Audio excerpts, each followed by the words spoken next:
Assalamu alaikum, hurmatly mekendештер, чарбакерлер.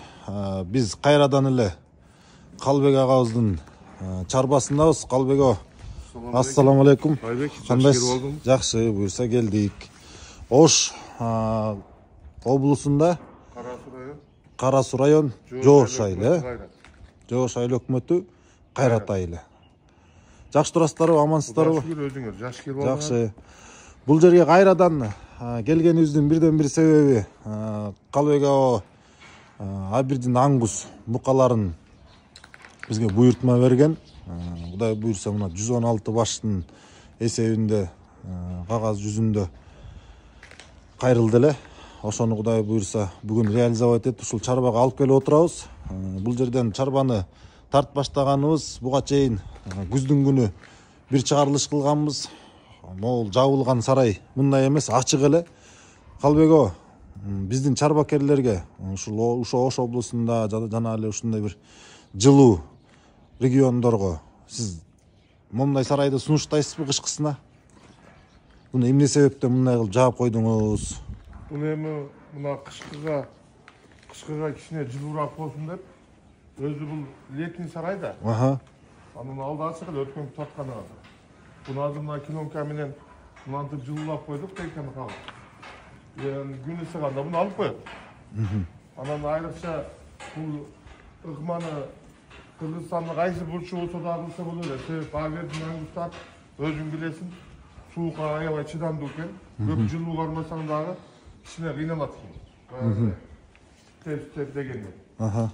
Азыр ушинтип ороп койгонбуз, мына температурасы нормальный, кеңири, малдар жакшы, Кудай буйрса. Эң негизгиси капталынан шамал жүрбөш керек, Шамал жүрбөсө эле болду. Көтөрбөй турган эле эки капталын тосуп койсо, эми биздики дубал ограждениясы бар.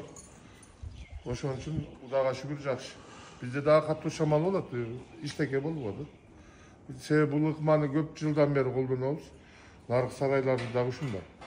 Себеби айрыкча жайдын күнү бул жок болсо жыт дагы болбойт. Анан малдарга караганга дагы оңой да, кеңири. Эми урматтуу чарбакерлер, ушул сарай боюнча мындай эң негизгиси малга капталынан шамал жүрбөш керек. Шамал жүрбөсө эле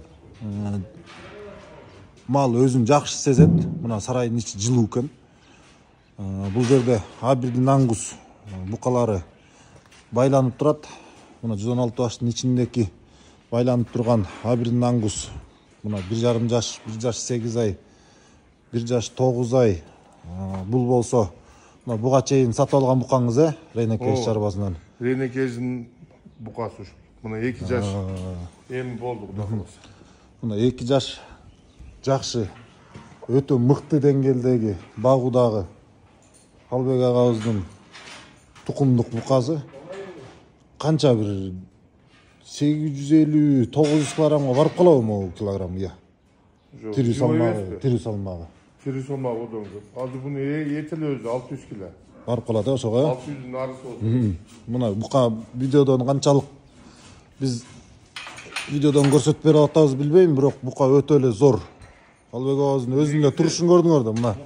Кеңпейил малды багат десе мына. Свет тамып койгула. Агабыздай эле багыш керек. Анан айта кетчү нерсе, могул букалардын баардыгы тең асыл тукум. Асыл тукум букалар.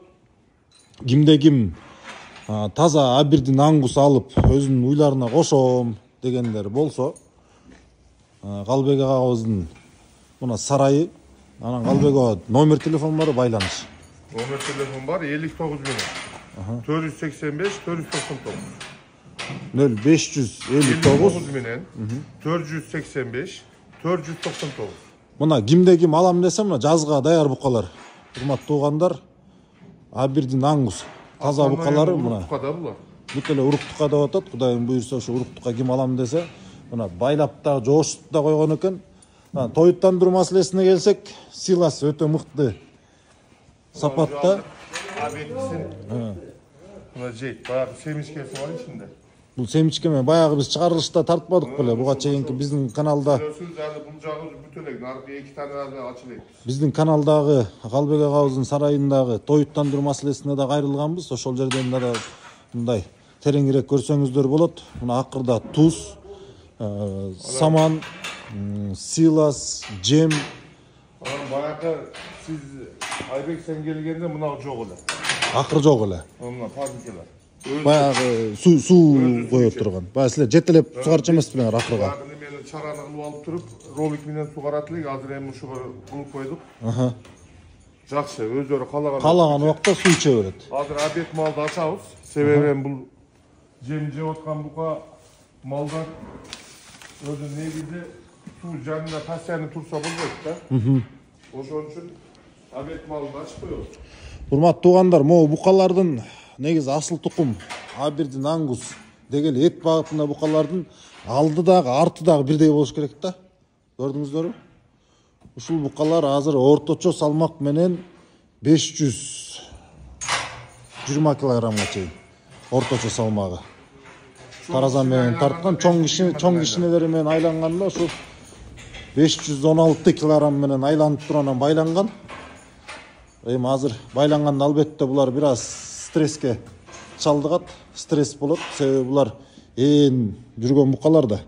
Анан эми буларды Кудай буйрса бир 2 айдан кийин анан булардын көркүнө чыкканда келип көрсө, ошондо көз кубанат да. Ал эми кимде ким букалык алам дегендер болсо, мына эртеңден деле келип тандап алса болот турабы? Болот.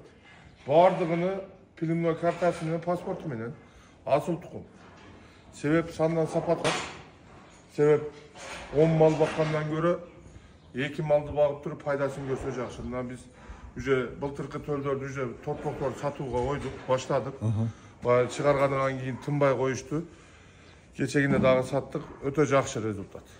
Жакшы болсун. Менет кылсаң, менет бактай турган эми биз кайра эле келип атабыз Калбек аганын малды багууда биз өзүбүз үчүн дагы бир пайдалуу моменттерин, пайдалуу кеңештерин дагы алабыз. Себеби бул өнүгүү албетте өзүң менен өзүңдүкү эле баягы туура жакшыраак сезиши мүмкүн, бирок сарайларды ушинтип кыдырсаң, сүйлөшсөң, кеңешсең, ар кайсы сарайдан жакшы пайдалуу нерселерди алсаң. Айтып коелу эми кандай келгенин Айбек.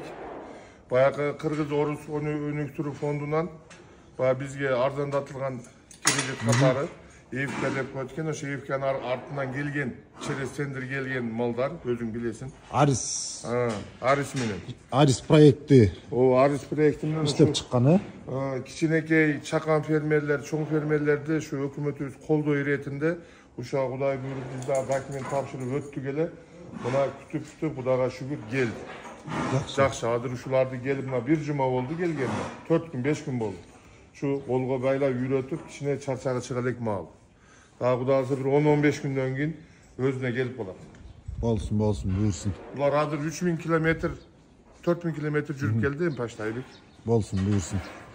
Эң негизиси могу сарайды бир чагылдырып коеюн дегем. Ушул сарай кимде ким кышкысын жылуулап. Мына жакта ham бар, Айбек, bu жакта ham. Жел жүрбөсүн десеңиздер, мына мындай кылып эле оңой жолу. Экономия жагына дагы өтө жылуулап бара болбойсуздар. Мен биягынан бул жагын тартып койсок болот. Мына биякта дагы. Булар дагы бүт ошо. Бүт. Көрүңүздөр. Эми ары терең кире албай атабыз, себеби кичине чарбага ылайык кийимибизди кийбей эле келдик элек. Болсун, короңузга береке, Калбек ага. Рахмат. Туар уйлары дагы, Кудай буйрса торпоктору дагы чоңоюп келатат. Булар болсо Калбек агабыздын мына ургачы торпоктору. Булардан Калбек ага сатыкка барбы, же буларды тукумдук кыласыңарбы? Жок, булар мына ургачылар өзү уруктуккан, сатыкка сатып уже сатып бүттүк эркектерден. Эркектерден барбы, калгандарынан сатыкка? Эркектерден 2-3 калды өзүбүзгө. Өзүбүздөн чыккан. Кардар келсе сатпайсыңар аларды да. Уже сатып бүттүк да. Бүттүбү, сатып бүтүптү. Чыгарылыштан кийин таламан болуп сатып. Эми Кудай буйрса мына быйылкы төлдөн дагы түшкөндөрүнөн Кудай кааласа 5-6 айына чейин энесин эмизип туруп анан сатып баштайт. Ушулар эми азыр 8 айлык, 9 айлык Айбек. Ошо Рейне кезден сенен келген малдын балдары Кудай кааласа. 8-9 ай болуп калды булар ургачылардын. Эркектери калды. Bular mine ошол сарай. Açık. Kilonkanı geçinde çürüp koyuyoruz. Ынтып коет экен. Жақсы, Құдайға шүкір. Сонун жакшы, колоңузга береке. İçkeride уже neme boz uylar tölde otat.